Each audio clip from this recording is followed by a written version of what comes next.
role there.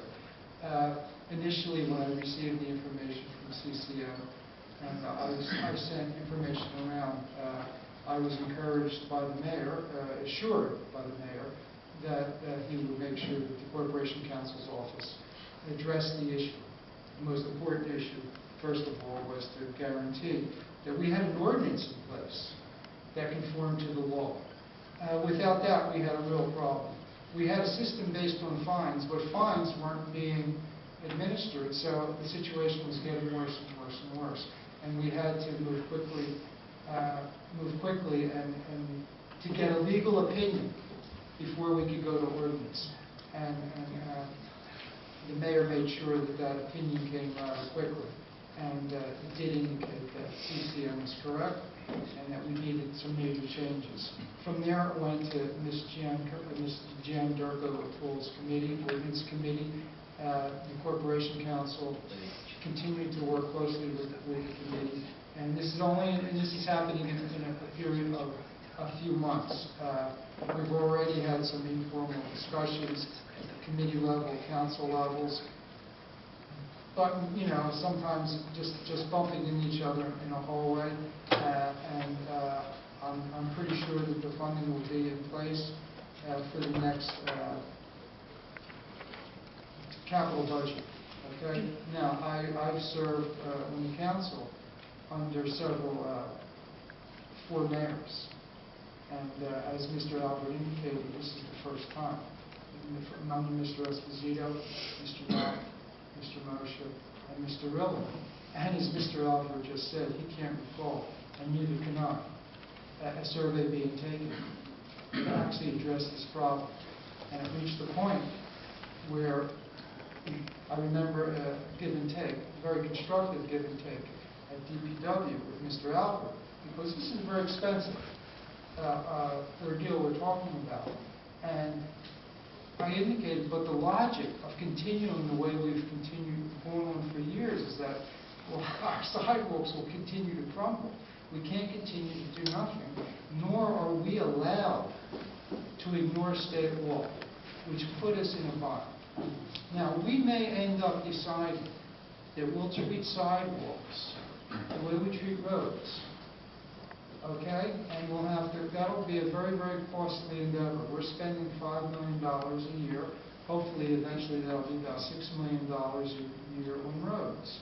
Sidewalks last a lot longer. I don't think it would be as expensive, but we could opt to go our own way and to take over all sidewalk repair.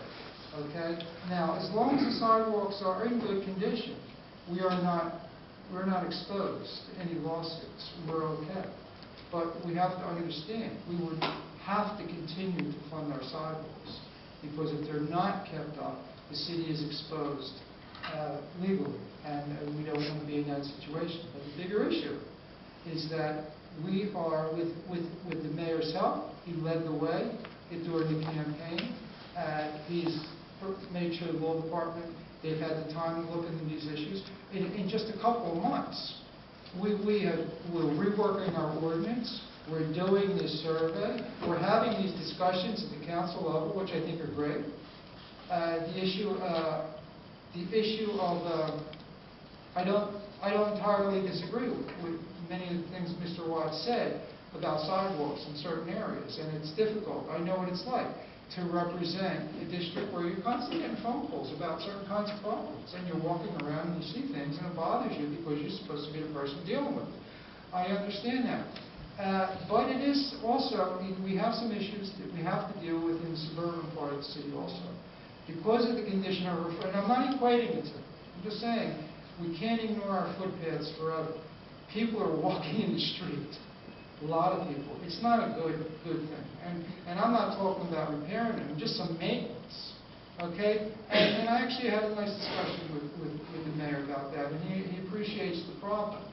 So, you know, I'm a little bit, perhaps I'm a bit more patient than you are. I think we're moving forward. I think the discussion has been very good. And I commend the mayor for finally trying to deal with a very expensive and a very complicated issue. That's the issue. And for too long, it's been ignored. And here we are finally, to everyone's credit in this room, dealing with this issue for the first time. Mr. McCarthy has done an excellent job making sure it gets discussed every month. Ms. Gianderco O'Toole has done an excellent job. And Mr. Watts, your perspective keeps us on our toes. We understand. We understand the problem, and we're going to move as fast as we can. Mr. Watts. All I want you to do is feel my pain. That's all I'm asking.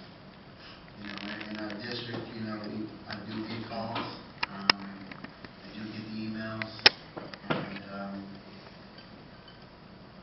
all the public asks for us to do is to represent them. And sometimes we don't do it the way individuals like, but we do the best we can as citizen volunteers.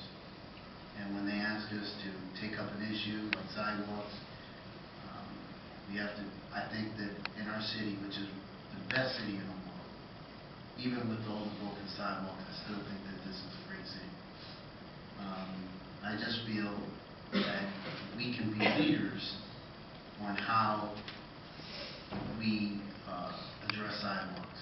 Instead of going to some archaic playbook, we could write the playbook on sidewalks, so then CCM could reach out to other municipalities and say, hey, we elected a new mayor, got a complicated councilman in the urban core, and he's fighting for, you know, he's fighting for sidewalks. And this is what they drafted, this is what came out of it. That's fair to the people who live in the city, is handicapped individuals, a clear lane, and it also helps people who are pushing baby strollers, an easy ride as they're pushing the carriages down the street. That's all we could ask for. And I think that with the road paving program and great sidewalks will complement each other. And that's all we ask for. And I know that we're getting a little beyond the scope of what's on the agenda tonight, but I think that, again, like I said in the committee meeting, that the $20,000 is the step in the right direction. It can't be another study that turns into another study that ends up on the shelf. That's all I'm looking for. Okay, seeing no more hands, all in favor of item